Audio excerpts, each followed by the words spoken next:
देखिए, शेख हसीना ने अभी-अभी आज तक से बात की और शेख हसीना ने आज तक से बातचीत करने में ये कहा कि उनके खिलाफ जो पूरा का पूरा मामला है वो गैर कानूनी है, वो राजनीति से प्रेरित है और जो उनके समर्थक हैं उन्हें सुना नहीं गया, ये न्यायपूर्ण नहीं है जो पूरी प्रक्रिया है। लेकिन उनके लिए समस्या बहुत ज्यादा इसलिए बढ़ सकती है क्योंकि ये जो कार्रवाई हुई है, 3 जजों का ये ट्राइब्यूनल था, अंतर्राष्ट्रीय ट्राइब्यूनल था और मोहम्मद यूनुस की सरकार का लगातार ये दावा रहा है कि पूरे पारदर्शी तरीके से इसने काम किया है। 100 से ज्यादा प्रत्यक्षदर्शियों से, आई विटनेसेस को उन्होंने एग्जामिन किया है। शेख हसीना प्रधानमंत्री पूर्व वो फरार है, असदुज्जमान जो गृह मंत्री थे उस समय के वो फरार है। लेकिन उस समय के जो ढाका के इंस्पेक्टर जनरल ऑफ पुलिस है वो न केवल पूरे समय वहां रहे बल्कि आज भी जब ये वर्डिक्ट अभी सुनाया गया तो वो अदालत में बैठे थे और उन्होंने कहा हाँ मैं दोषी हूं और उन्होंने उसकी डिटेल्स दी, जिसके बाद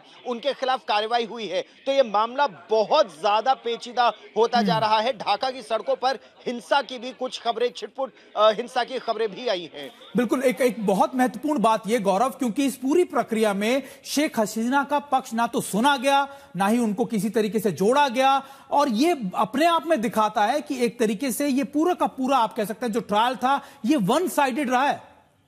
यही उनका दावा लगातार रहा है कि राजनीति से प्रेरित था ये पूरा का पूरा मामला। एक, शेख हसीना, उनकी अपनी जान को खतरा था इसीलिए उनको देश छोड़ने को कहा गया, पहली बात। दूसरी बात, जो इंटरनेशनल ट्राइब्यूनल सेटअप किया गया बांग्लादेश में, वो जिस सत्ता ने सेटअप किया उसके पास उसका कोई मैंडेट नहीं था, अधिकार नहीं था, क्योंकि मोहम्मद यूनुस वो एक डेमोक्रेटिक। गौरव, आपको बीच में रोकूंगा, एक अपडेट अपने दर्शकों को दे दे कि शेख हसीना का इस फैसले के बाद एक बयान आया, जिस तरीके से गौरव भी हमें बता रहे थे कि आज तक से फैसले पर बोली हैं शेख हसीना, उन्होंने आज तक से बातचीत की है और इस फैसले के बाद अपना रिस्पॉन्स, अपना पक्ष भी रखा। उन्होंने कहा कि पक्षपात और राजनीति से प्रेरित है ये फैसला। शेख हसीना का बयान पहला उनका, आप कह सकते हैं कि उनका ऑफिशियल कमेंट भी इस पर आ गया। आज तक से बातचीत में, एक्सक्लूसिव बातचीत में शेख हसीना ने कहा कि देखिए पक्षपात का आरोप लगाया और यह भी कहा कि राजनीति से प्रेरित है ये पूरा फैसला।